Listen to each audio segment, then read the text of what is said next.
Okay, so today's class we will be looking at differential analysis of fluid flow, and our objective here is how differential analysis is similar or different from control volume analysis. So we go from a larger scale system analysis, what we did, to the elemental analysis, essentially the Lagrangian concept. Okay, and then we see that there are really four equations of interest, and those are the continuity equation and three equations of Cauchy's and the Navier-Stokes equation, and how we go about from the Cauchy's to the Navier-Stokes. And we'll also see how to apply these four equations and are they solvable, and what are the grand challenges we have and how do we go about it. Okay, so let's get started. So the first is, we see up to now we have seen control volume analysis. The disadvantages of control volume is that it's a black box. We don't know what is happening inside of this control volume. We don't know, but what we certainly know are the properties going in, the properties coming out. Okay, what is the biggest advantage of differential analysis which we are about to perform? Well, it tells you the inside story.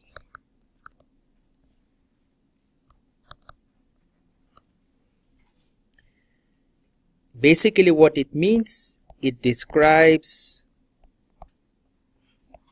flow of the fluid at every point inside the control volume.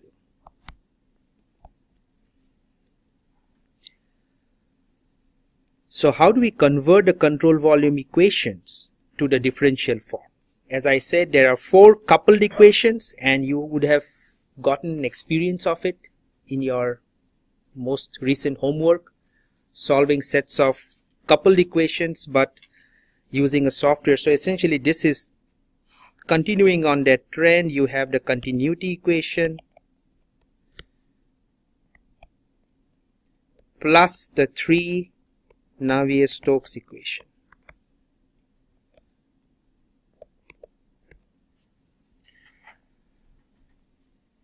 Okay, and how do we solve it? We apply the exact boundary condition, and there are four unknowns: the velocity components plus the pressure. All right. Before we move further, we want to understand what math trick to apply to even proceed.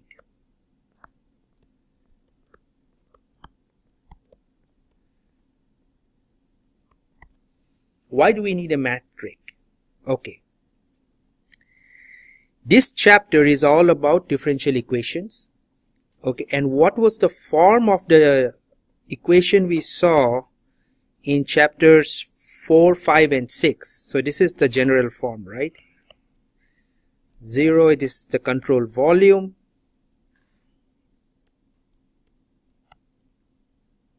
Our mass changes.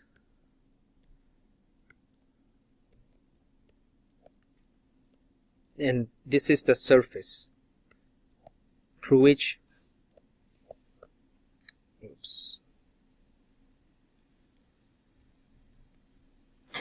mass flows, right? Okay, so the goal here is we want to get to a differential form from this equation.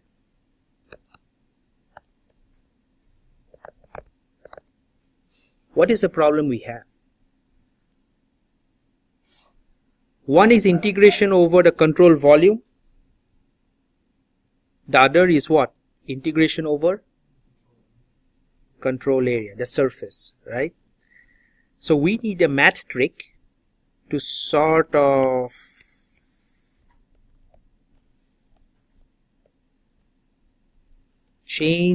interchange integrals between volume and surfaces. Okay, and what is that? That is, the trick we have is the Gauss law, or the Gaussian Green-Gauss theorem, what we have here. It's also known in popular math language the Gauss's divergence theorem, as we will see. Okay, so what the del dot G, what is the physical meaning? It is essentially the divergence, which means that flux of property G per volume leaving a particular point.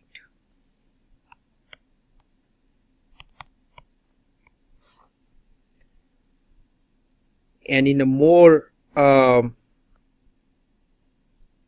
solvable way, you have, if it's a xyz coordinate like you have here, x the partial differential equations of dgx over dx, similar for y, for z. Okay, now what does this theorem say is that if you are taking a divergence of a vector over a control volume or over a volume, it is equivalent to the flux which is crossing the surface area encompassing that volume. Okay, so you guys are familiar with this. Okay, so what is it? Sum of all forces, all fluxes within a volume, which is equal to total flux leaving V, is equal to the flux through surface containing the volume. So this is what I mean. This is the surface, which is the flux leaving the surface, is equal to sum of all fluxes within the volume. Okay, now how do we apply it? So this is the general form of the RTT, or the control volume analysis, what we saw. Now if we combine them, how do we combine them? We use the divergence theorem, and what do we see?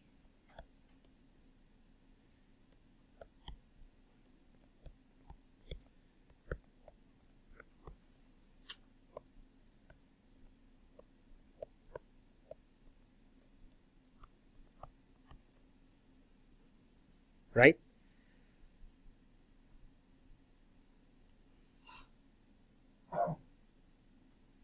So this is essentially equal to the G vector in the previous example, in the previous slide.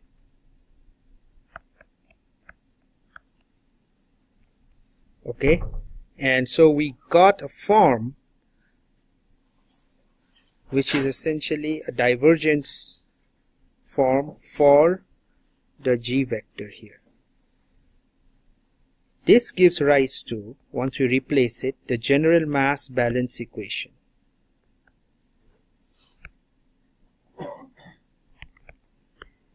Which is 0 control volume d rho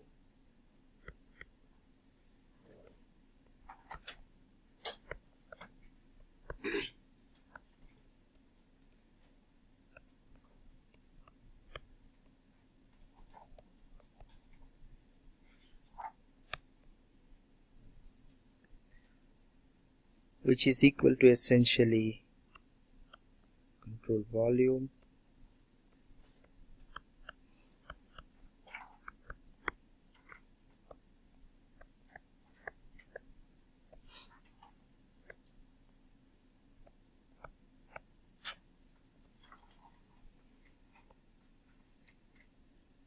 this is the equation of mass balance, the differential form.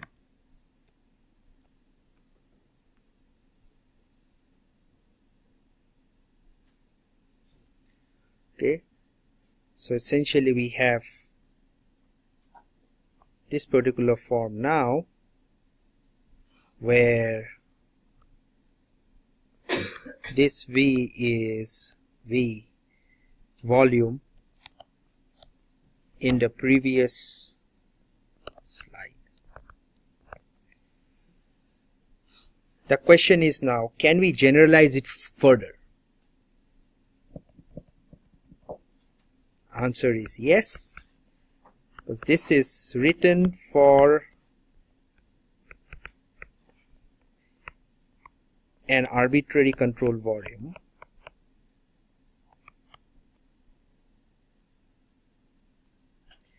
So we can remove the integral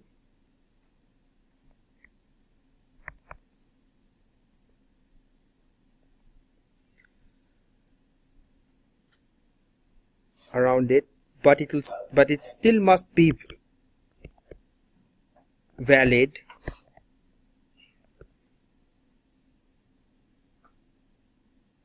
even if we remove the integral. Why it still must be valid?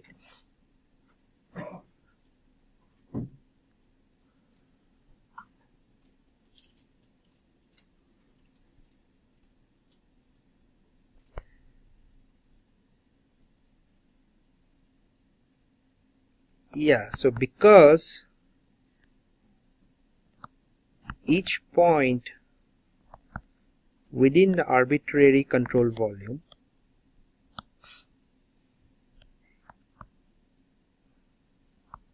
is another tiny arbitrary control volume, right?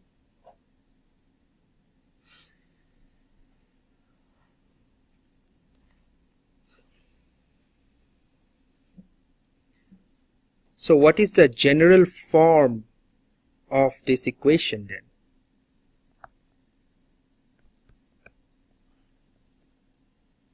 General form of continuity is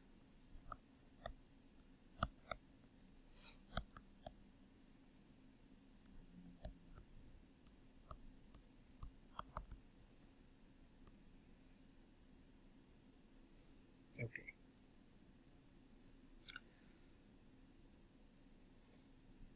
Now let's take another perspective. Let's take the material derivative perspective, right? So MD perspective is you have the material derivative of any property B, small b, as a function of time t,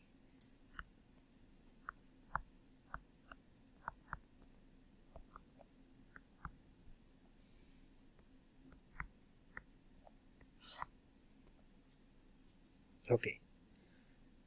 So now we have this equation. So what will be this equation? You have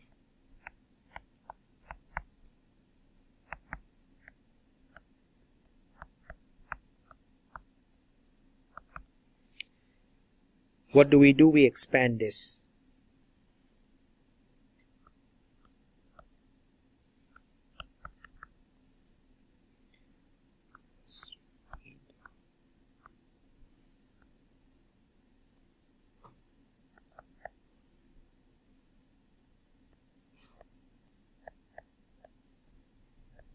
Equal to 0. When you expanded this continuity equation using the chain rule, what do you get? What is this equal to?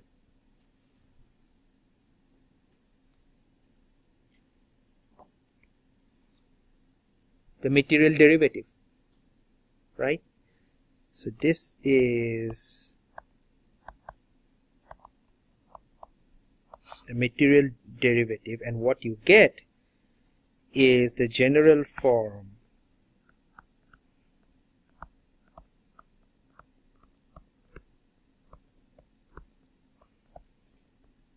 continuity equation, which is 1 over rho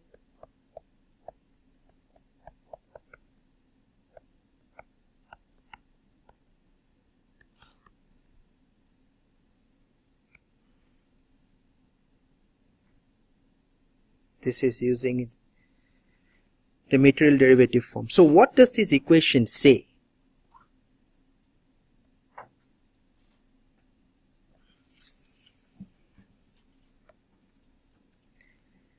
How this equation says that density changes as del dot V changes.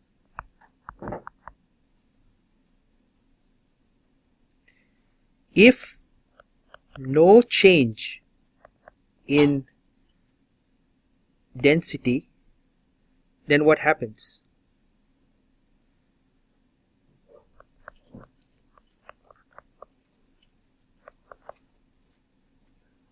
This rate of change of density with respect to time goes to 0, hence what you have is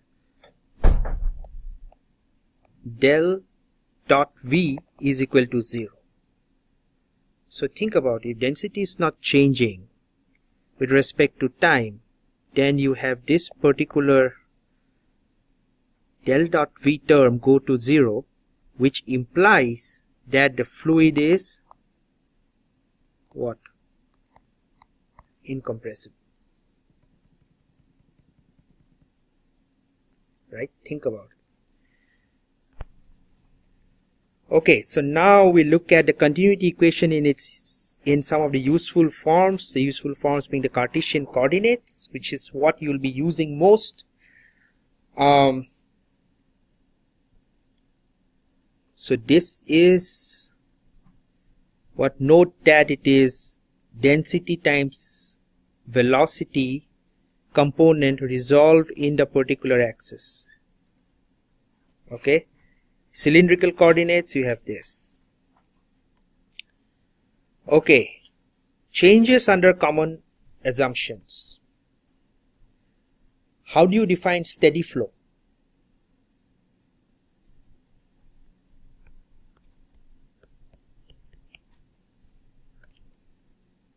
Equal to 0. Incompressible implies rho is constant,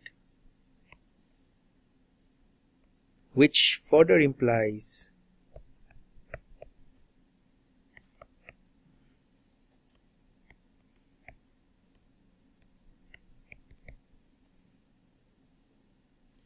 right, so this goes to 0 because density no change, does not change, but other properties could still change with time. Okay, but the density is not changing, so what you get is rho del dot V is equal to 0.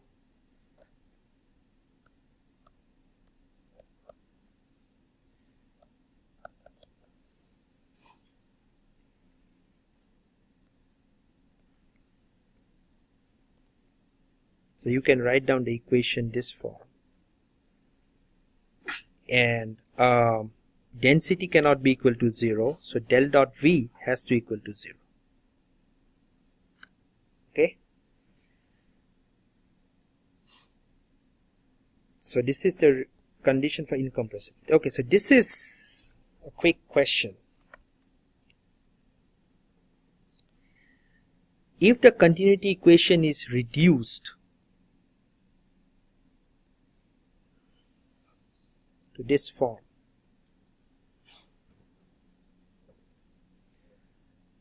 this implies what? What is this form?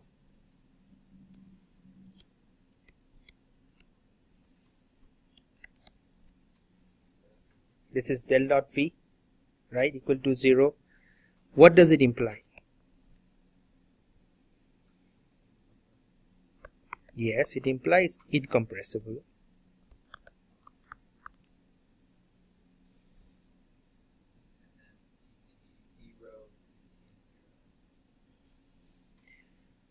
So you have A for sure.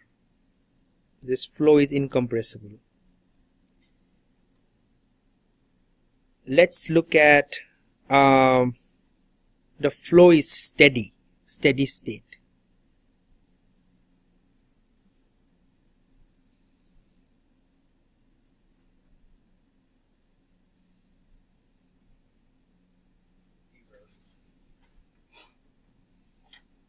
So the continuity equation they're referring to is the one that we like the change in density plus the del times rho v. Yes. And that reduces down to just This equation. Yes, the continuity equation. Yes. Yeah, this is just del dot v right here that we're looking at equals 0. Yes, equal to 0. So it is now reduced down to this. So Now, because there's no change, the change in the density term isn't there in that equation, that means it's 0. So flow is steady. that is the thing. So if, since the density term is not here, does this condition have to be true? The flow, this implies that the flow is steady state. Because the density term isn't there. Yes. It is not necessarily, right?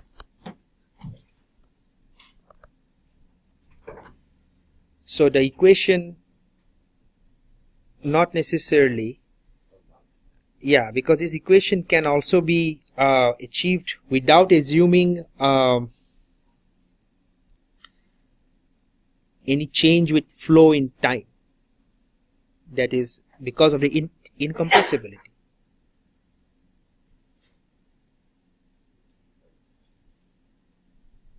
So even if the flow is unsteady,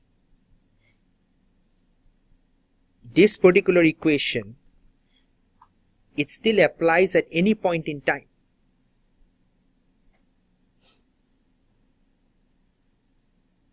Okay, so you have to think about it. The volume dilation rate equals 0. So this is something which probably we learned it in chapter 4, but in this particular quiz it is, what it means is this is the volumetric strain rate, which is equal to the tensor, the strain in different directions.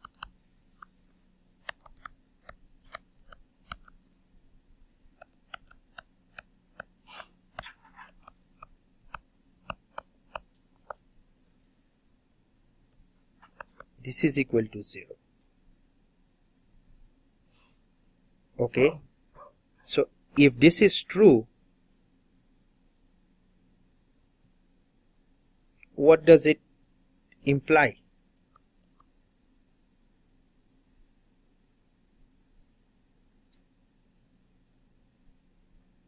It is compressible. Look what is happening.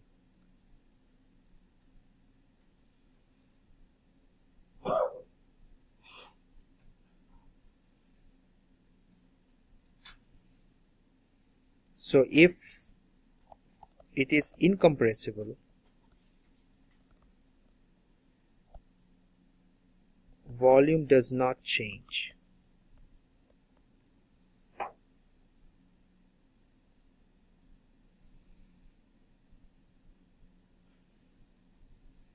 Wait, actually, no, if this is true, I take back what I said. So if this is true, then you are actually looking at the this equation to be satisfied.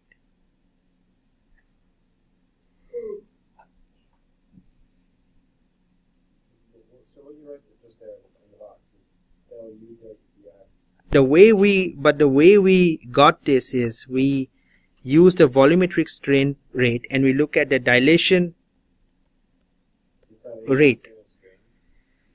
That is what is implied. Yes, dilation implies the volumetric strain, the rate of volumetric strain. So this is usually not with respect to time but with respect to dimensions. At least that's what the chapter 4 says, but we didn't really go over dilation rate in this particular equation. That is what is implied. So so essentially it's the same condition what we are looking for, which is the incompressibility. Okay, so what this says is that it's A and C.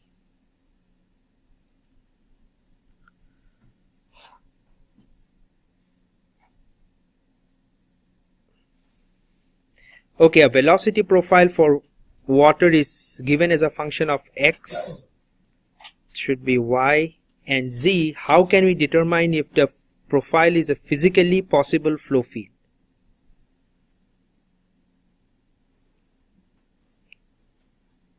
Yes. Okay, so this is if the sum of the derivatives of each component with respect to the flow field is equal to 0. Okay. Alright, now we go to the problem solving part. Actually, this is very important. Most of your problems in this particular chapter will be similar to the ones we'll be solving here. Okay, which is to check whether a flow is compressible or incompressible. That is one type. The second type of problem will be to find a missing term of an equation. That is the kind of problems you'll be solving, and most of it will involve the use of the continuity equation. Okay. Alright, so the question is, consider the following velocity field, this, and you can see here there is a angular velocity term, which is essentially theta term here. Is this flow compressible or incompressible?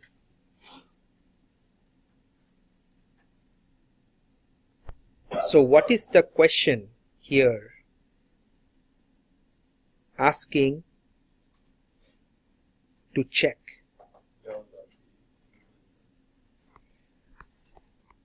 So if it is compressible, then what?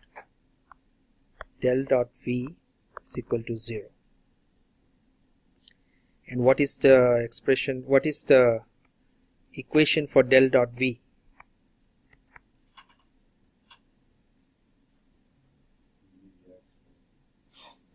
So I is here, so du dx, Cartesian coordinates, 0.5 plus 0.8x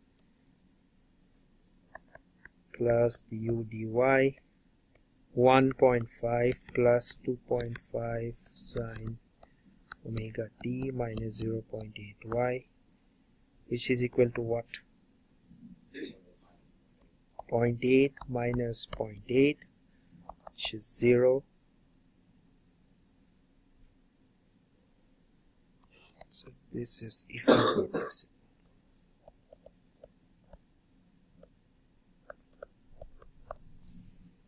Okay.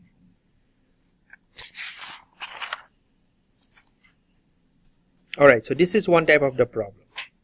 Next is, as I said, find a missing velocity component. So you have a two-dimensional incompressible flow in cylindrical coordinates. The tangential component is given at this, where k is a constant. Note that this represents a class of this. This is a typo. It should be vertical flow, VOR. Find an expression for the radial velocity. So how do you start attacking this problem? Always incompressibility.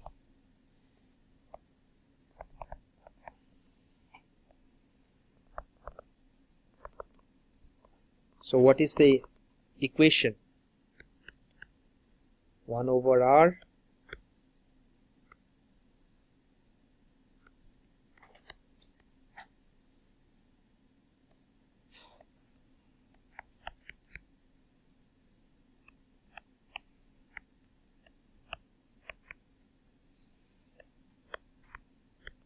So this is the equation from your previous slide. Let's look at the slide. This is in slide 7, right? Okay, so in this equation, what can we cancel?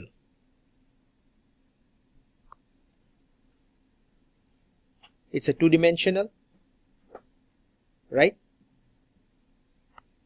It's a 2D problem. So then your equation becomes 1 over r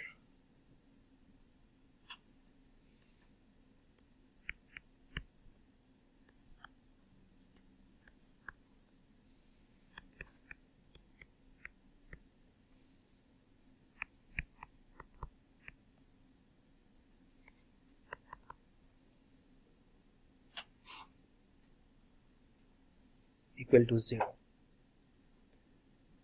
So which term should go to 0 here? This or this? Can r ever go to 0? No. So this term should go to 0, and when you do that, what do you get? D over dr ru of r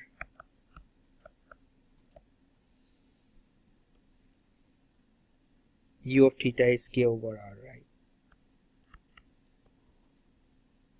Equal to 0.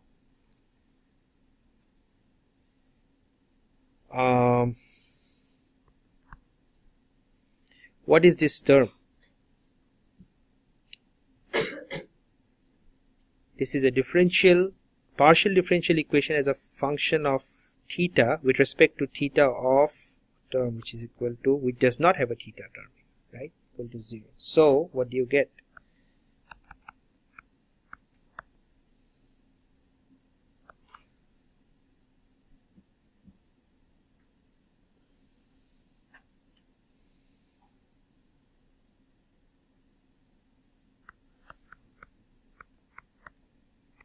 Theta t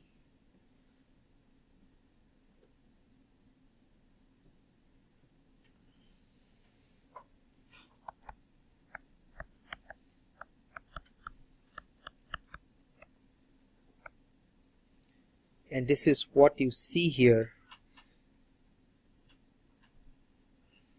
If f theta t is a constant, then you get a decaying orbit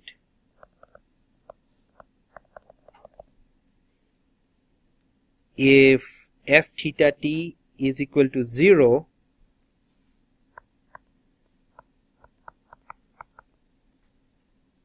like you see here, is equal to 0, then you get what? A stable rotation.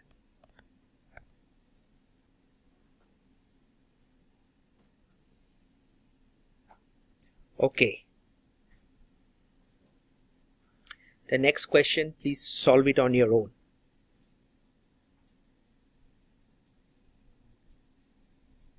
This is the third type of problem you can get, conditions for incompressibility.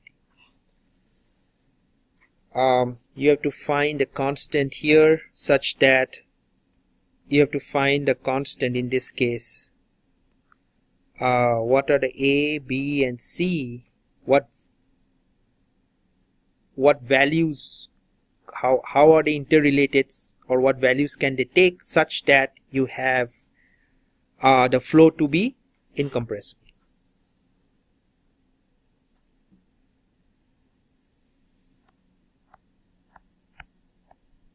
So this is typically the incompressibility.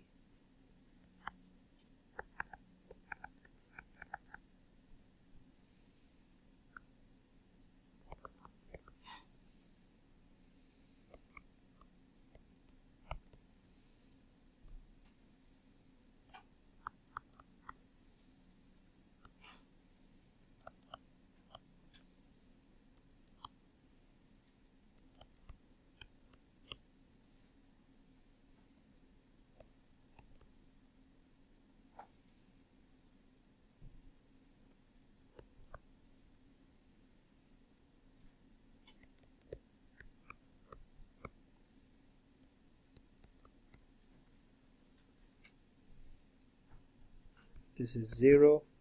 So what is the expression on the right hand side?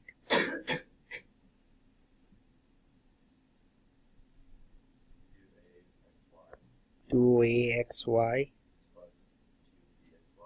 plus 2bxy plus 0. So from here, yeah, a equals to negative b, and c is what? Arbitrary.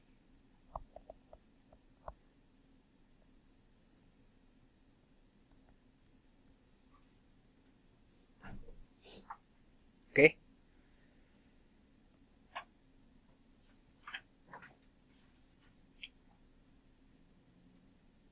Alright, so recapping again, what have we seen so far? We started off from the continuity equation, which we got by applying Gauss's divergence theorem, changing from control surface to volume. We applied that, we got the form of the continuity equation. When we applied it to different problems, under the assumption that the flow is incompressible, we get the simple form of del dot v is equal to 0. And what are the three types of problems you can expect? The three types of problems you can expect are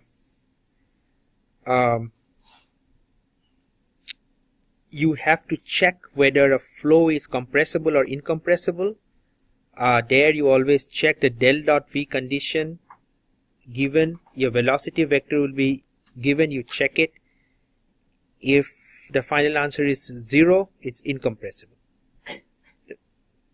The next type of problems you can expect is to find the missing velocity component. There also you apply the incompressibility equation, and you go on solving it, simplifying it. You go on simplifying it. Finally, you get an expression for the missing velocity term.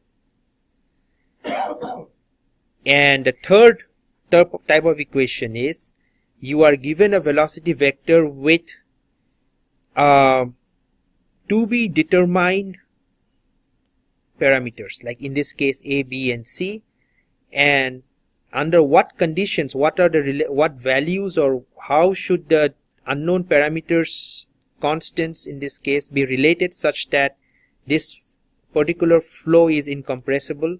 You again solve for it, and then you find the relationships between the unknown constants.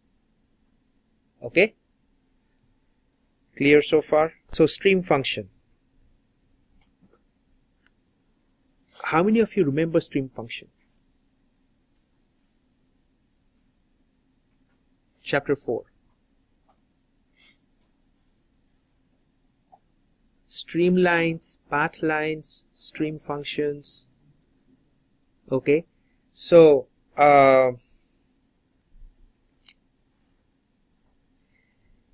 stream functions, one of the things we saw is, what is the importance of stream function? The difference in the value of, this is psi, right? Psi. Between stream function or the streamlines.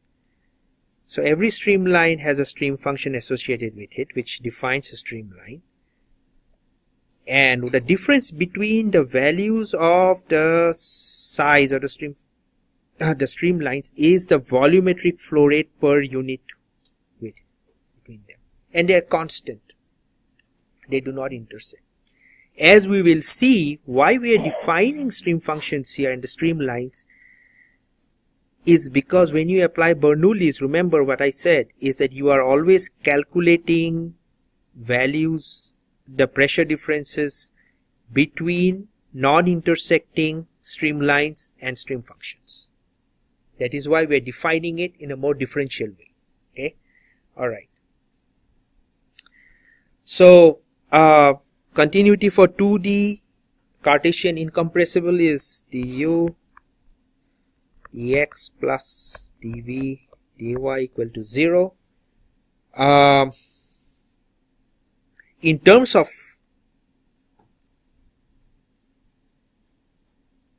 phi, what will be u and v, the velocity vector terms? This is from your chapter 4. Minus d phi over dy. Remember, whenever you're looking at u, which is the x-axis, is always the stream function with respect to y. Similarly, when it is the y component of the velocity vector, which is v in this case, it is with respect to x. Very important. And what are the units of phi?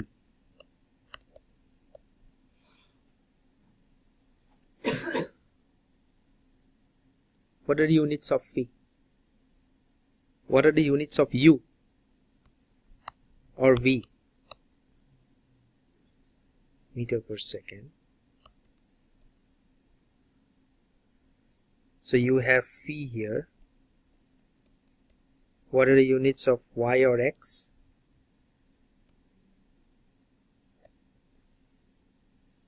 What is the unit of phi? Meter square per second. Acceleration. Right? Okay. Oh, that is, sorry. This is, yes, this is meter square per second. This is not accelerations. Okay, yes, it should be meter per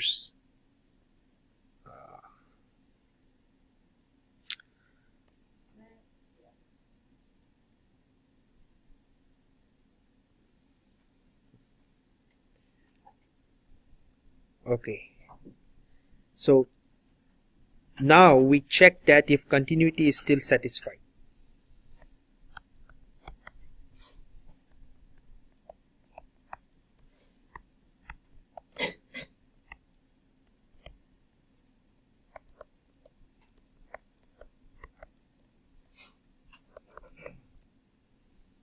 If you express u and v as a function in the stream function phi, we plug these values of the expression for u and v into the continuity equation, and what do we get?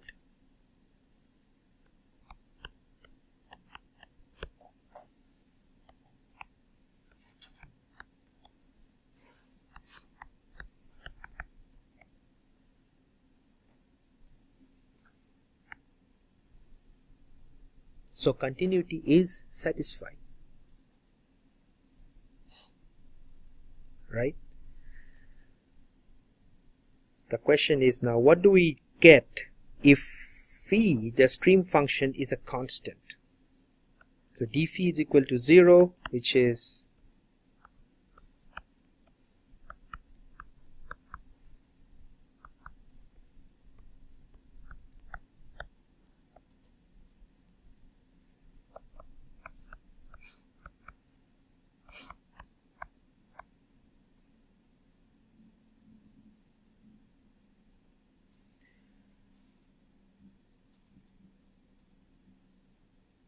or you can express this as v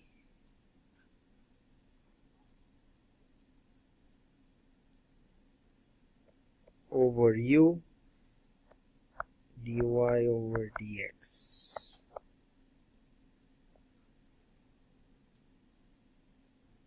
So this is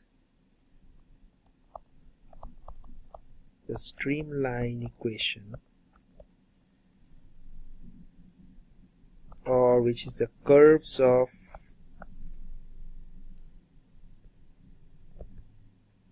constant phi, which are the streamlines.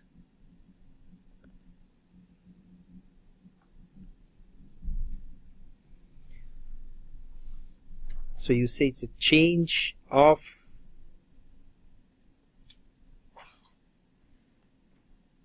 the spatial dimensions y and x, the rate of change, the proportionality is equal to that of the velocity components. Okay, So this is the streamline. And as I said, what is the importance of the stream functions? The difference in the value of phi between streamlines is equivalent to the volumetric flow rate. Okay. Okay.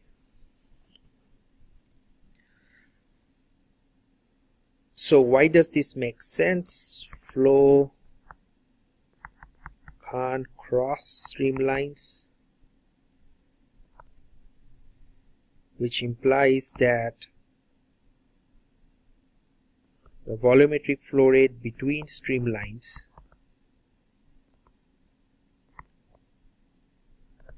must be constant.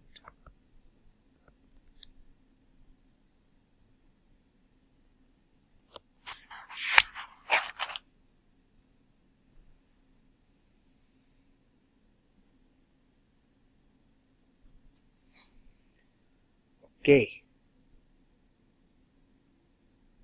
Now stream function in cylindrical coordinates, for flow in the r theta plane, what we saw, the continuity equation is this. The stream function definitions u of r is 1 over r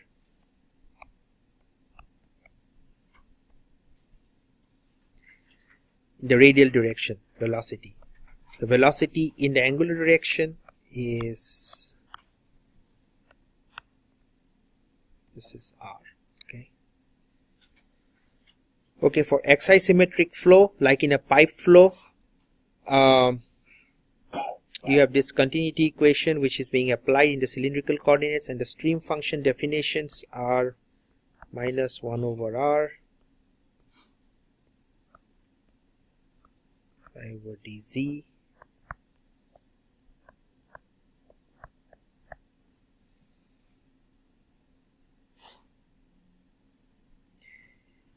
Note that we always apply the stream function. Now here is a question: can stream functions be applied to a three-dimensional flow case? Yes. Can you actually have path lines and streamlines and streak lines in a three-dimensional flow? Can you visualize that?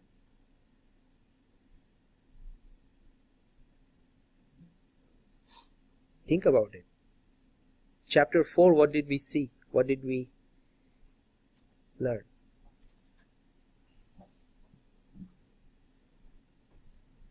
It's only applicable to 2D.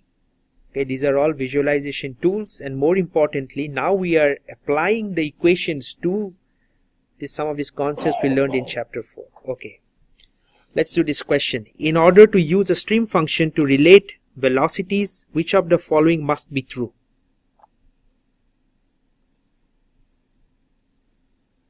The flow must be incompressible, right? We saw that we have to apply it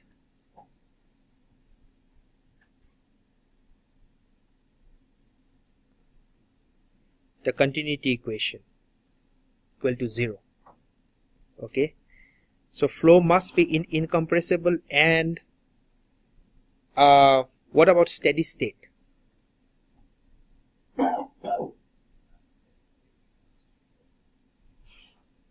If it is changing with respect to time,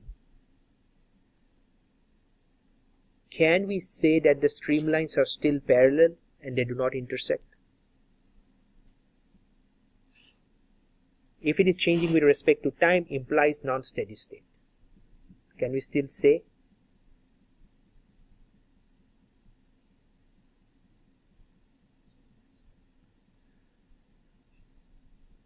No.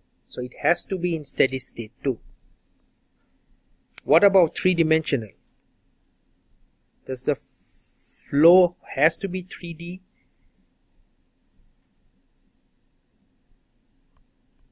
No. As I said, it has to be 2D only. So you have A and B only. Must be true.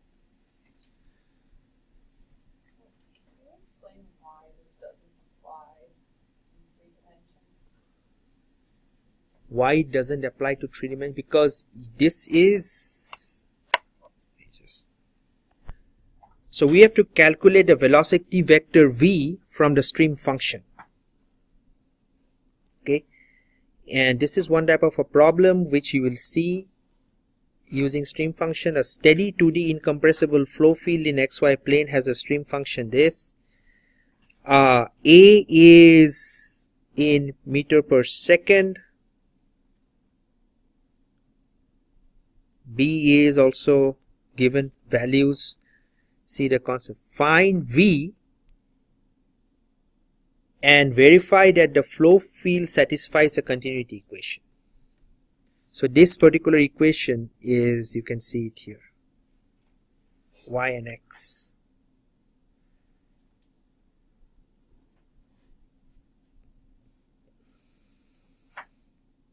So this is essentially plot y is equal to v minus ax cube minus ex over b.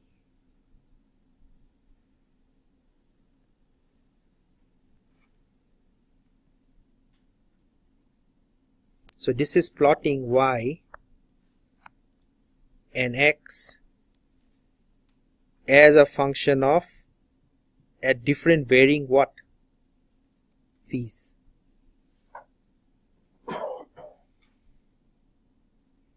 V equal to 0 at different stream functions. Okay. So how do you go about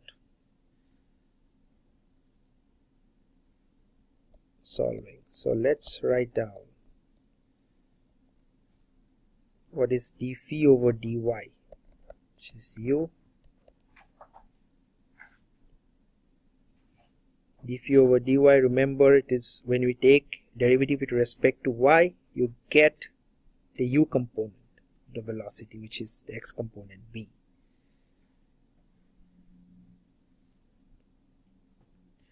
Minus dphi over dx is equal to what? V equal to minus 3ax square plus c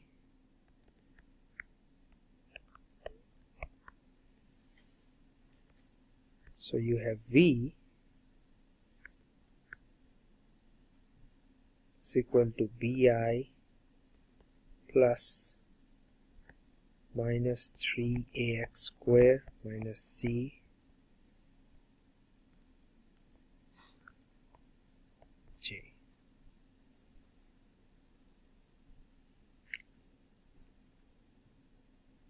Right? So from stream function you got the different x and y component of your velocity vector. So we found v here. Okay, this is the first part. What is the second part? Verify if the flow field satisfies continuity. Does it satisfy? Has anyone solved it yet?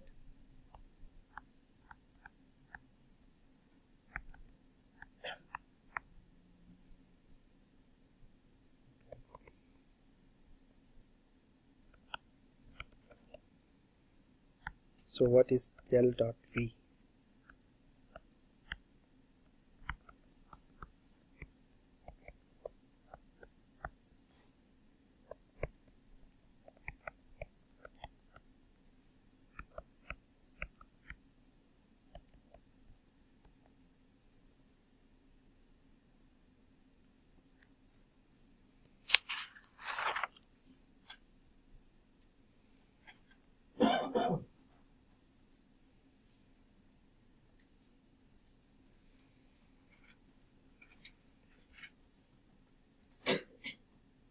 Okay.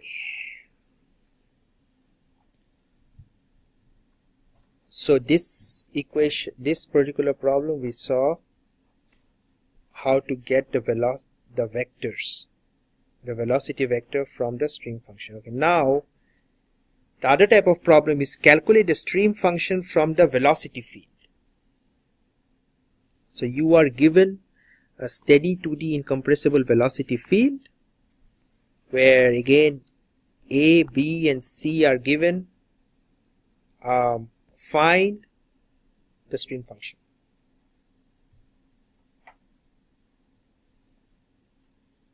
How do you go about?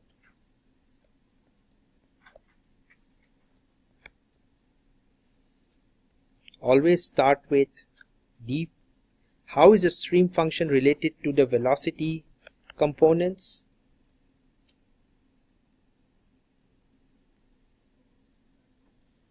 Equal to u. U is what in this case?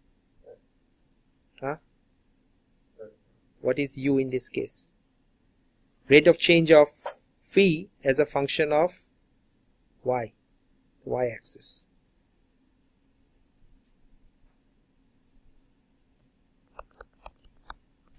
Ax plus b, right here.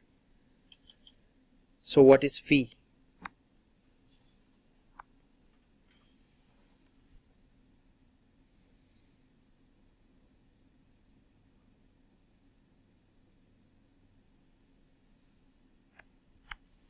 Axy plus by plus a constant, which will be a function of x. Right, all I did was I integrated this.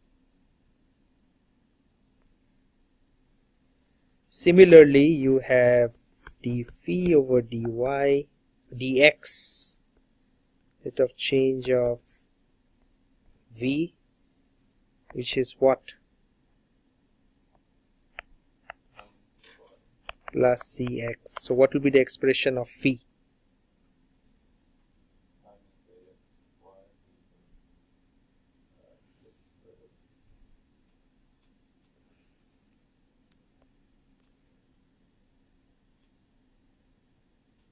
Which is, so phi is equal to what? Minus ay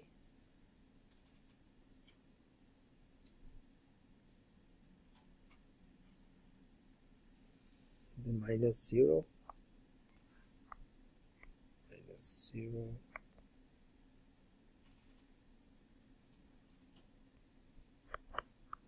plus g prime x.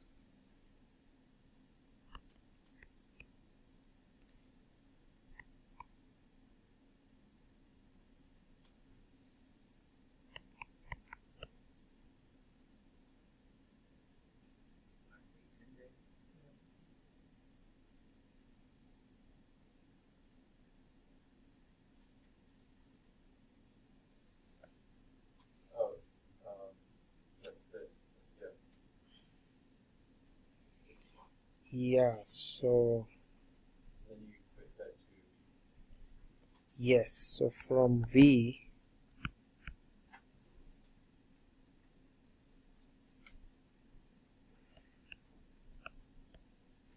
we know that v is equal to minus ay plus cx.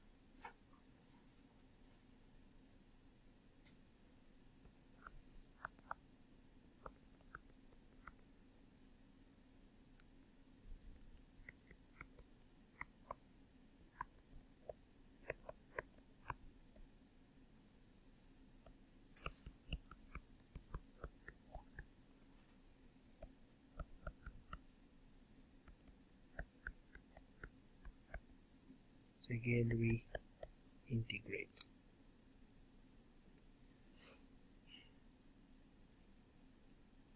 And from first step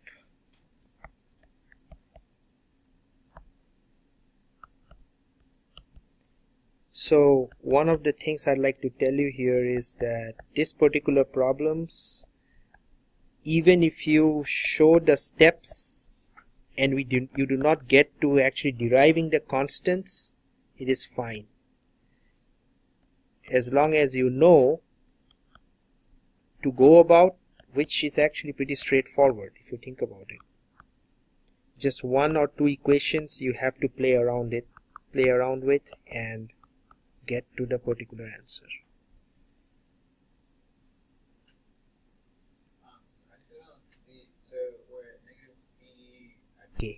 I don't even know if it is doing well. No way to check it. Okay. So this is the third type of problems, volumetric flow rate and streamlines. How do you find it? What is a volumetric flow rate of water being sucked through the slot? And what is a magnitude of velocity at point A? So you have water is being sucked. So whenever you ask volumetric flow rate, what is it that you have to do to solve such problems? The distance between streamlines. Okay, so in this particular case, water is sucked through a narrow slot on bottom wall of a channel. The water flows from left to right at a uniform velocity v at 1 meter per second. This line. Slot is perpendicular to the xy plane and runs along the z-axis along the entire channel, which is w, 2 meter wide. Streamlines are plotted below. What is the volumetric flow rate of water being sucked through the slot? So volumetric flow rate, the function of width w,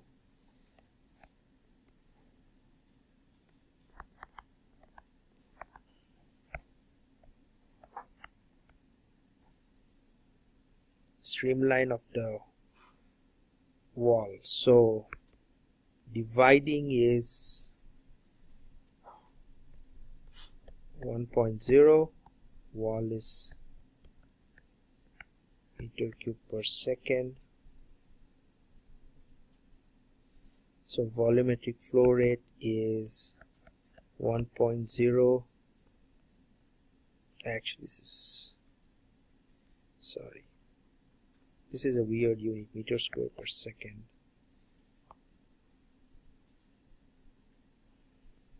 Times the width, which is 1 times 2 equal to 2 cubic meter per second.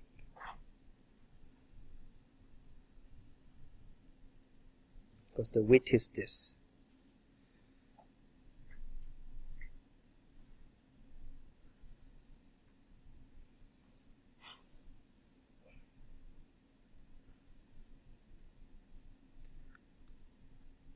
Okay, so this is the one point here where we are saying it is the dividing line, and the wall we are taking it as streamline, the stream function phi equal to 0.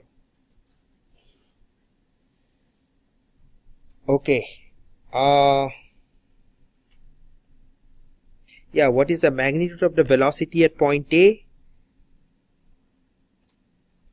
What do you think it is?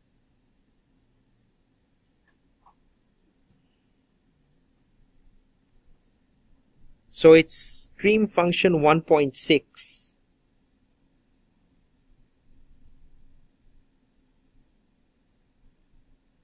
So, and it is 0.2 meters from stream function at 1.8, right? So it's a visual velocity at point A, part B,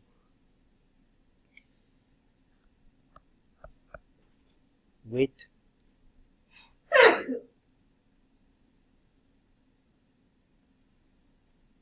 times 1.8 minus 1.6. So this is 1.8 minus 1.6 here, and V over, which is approximately around 1.0 meter per second. Okay, so what I have done is I have taken the stream function, which is 1.8 here, 1.6 here, which A lies in between, and I have multiplied it by velocity. But most of your problems will be, I know some of you are sort of curious as to what kind of problems you can see. Most of your problems will be calculate stream function from a velocity field, or calculate the velocity vector from the stream function. You will not be given anything to look at it from the stream function chart. But again, the take home points, as I said, these two type of problems and the volumetric flow rate, which is the difference between the two stream functions. Okay, alright, that's pretty much it. See you next week, and